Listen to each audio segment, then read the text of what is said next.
এই যে ছেলেটা তোমাদের বাসায় কি এর আগে আসা যাওয়া করতো?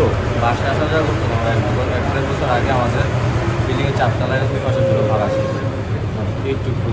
তোমাদের ঘরে পল্টন দিত? না ঘরে ফল দিতে বলতে যেসব দেখতাম আমি বাইরে ফল বের করছে, যদি দেখতে পাচ্ছি ফলগুলো তাজা তাহলে দিত একটু।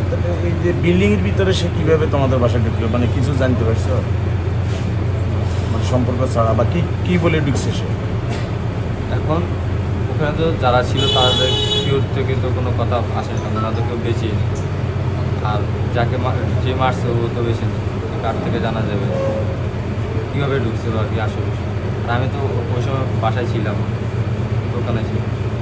এর মধ্যে কখনো তুমি এর ভিতরে আম্মু বল টলও দেয় না যে কিছু হয়েছিল কি। তুমি কি কখনো দেখছিলা যে এরা না না আগে পরে আসছে? ওই ওখান থেকে যাওয়ার পরে ওদের কেউ আর মনে করেন এলাকার আশেপাশে ওদের কিনে যে বল টল বিক্রি করতো। এই পুরো বাসার ভাড়া কি তোমার মনিত?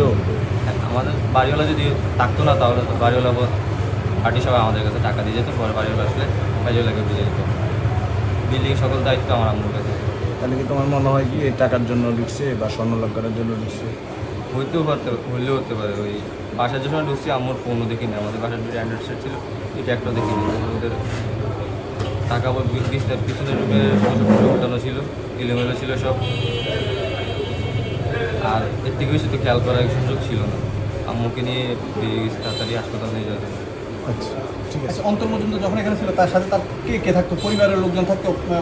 ওর সাথে ওর একজন ওয়াইফ, উনি বলছিল যে ওনার ওয়াইফ, এই আর কেউ আসা যাওয়া দেখি। ঠিক আছে, তাহলে ওইটাই। হ্যাঁ, ঠিক আছে।